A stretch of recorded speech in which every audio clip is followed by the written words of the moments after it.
قرار رہے گی۔ اس قوم کا مزاج اور سوچ بھی عجب ہے کہ ایک ایسا شخص جو جہاں گیا وہاں 2 نمبر کرتا رہا، جس کا سارا ماضی اور اس کا اپنا کردار انتہائی شرمناک ہے، اسے اپنے مسیحا سمجھ بیٹھے ہیں، صرف اس لیے کہ اس کے گندے اور بدبودار کردار اور جسم پر ایک جعلی جھوٹا مذہبی لبادہ اوڑھ دیا گیا۔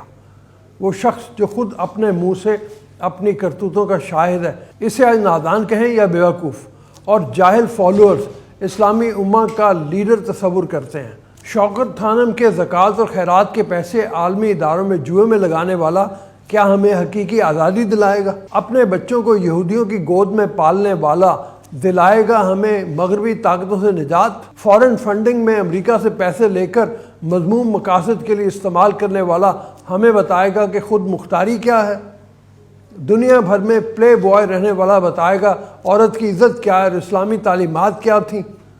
توشہ خانے کی گھڑیاں بیچ کر کھانے والا ہمیں چوروں ڈکیتوں سے نجات دلائے گا؟ حکومت کے میڈیا سیکرٹ فنڈ سے کروڑوں روپے سے نام نہاد یوٹیوبرز کو خرید کر اپنے ملک مخالف اور اداروں کے خلاف ٹرینڈز چلوانے والا ہمیں بتائے گا کہ کون سا صحافی لفافہ ہے اور کون سا حقیقی؟ شہداء کی میتوں اور ادارے کے تقدس کو پامال کرنے والا جس کی بیوی سرکاری پیسوں پر پلنے والے مشیروں کو ہدایت دے کہ ارسلان بیٹا سب غداری سے جوڑ دو، وہ ہمیں بتائے گا کہ محب وطن کون ہے؟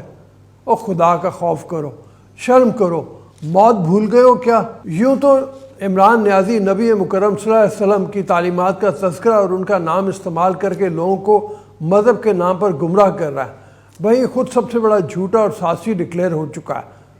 آڈیو لیکس نے واضح کر دیا ہے کہ امریکی مداخلت کا سازشی بیانیہ ہو یا سائفر سے متعلق ٹیمپرنگ کا معاملہ، پوری قوم سے اس جاہل اور جھوٹے آدمی نے جھوٹ بولا۔ ایک واقعہ جو بڑا مشہور ہے کہ ایک نومسلم جب نبی پاک صلی اللہ علیہ وسلم کے پاس آیا اور کہا کہ میں شرابی ہوں، میں زانی ہوں، میں جھوٹا ہوں، بے نمازی ہوں، میں اسلام قبول کرتا ہوں، مگر ان تمام برائیوں میں سے بس ایک کو چھوڑ سکتا ہوں، تو رحمت للعالمین صلی اللہ علیہ وسلم نے فرمایا ٹھیک ہے، بس جھوٹ چھوڑ دو، کیونکہ جھوٹ ہر برائی کی جڑ ہے۔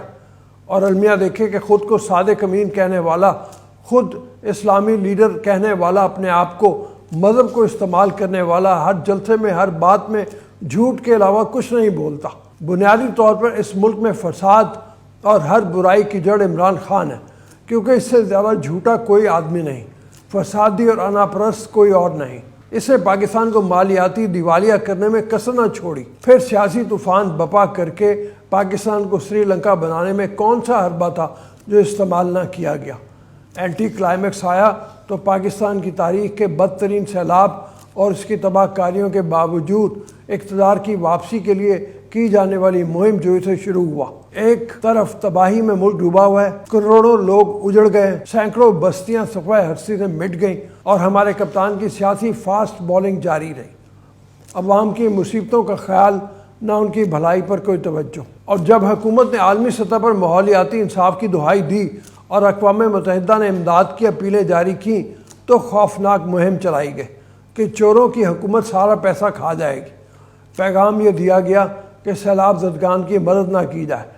سارا زور فوری انتخابات کی رٹ پر رہا اور میڈیا اور عالمی برادری کی توجہ سیلاب زدگان اور ماحولیاتی آفت سے ہٹانے کی بھرپور کوشش کی گئی۔ اصل نظر تو نئے آرمی چیف کی تعیناتی پہ رکھی گئی اور اس کے آئینی اور اداراتی عمل کو مشکوک بنانے کا جتن کیا گیا۔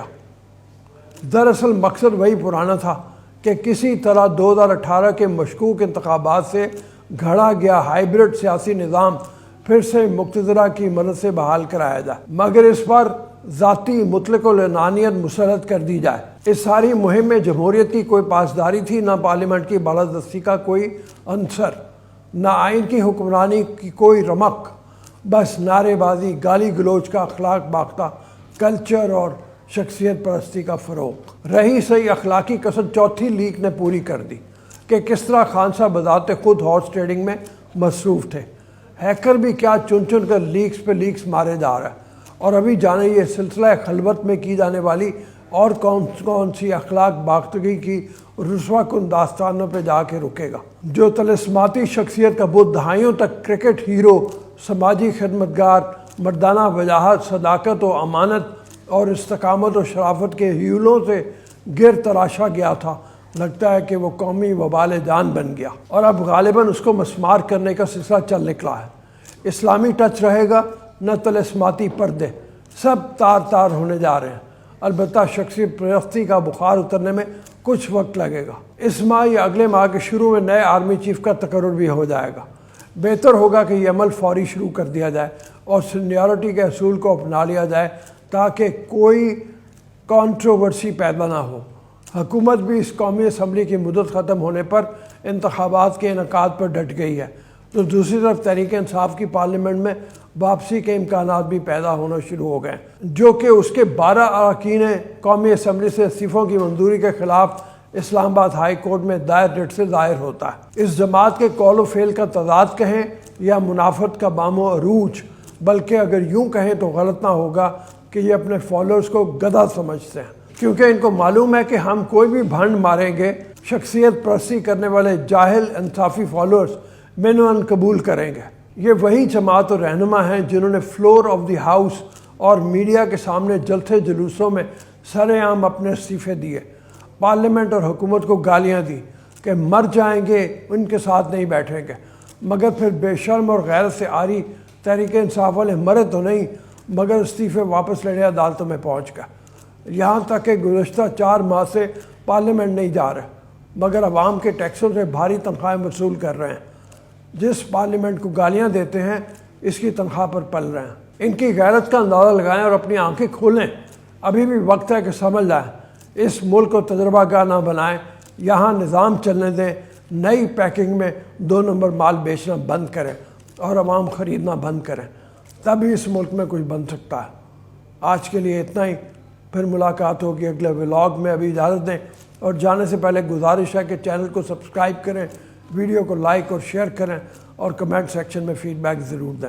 اللہ آپ کا حامی و ناصر ہو۔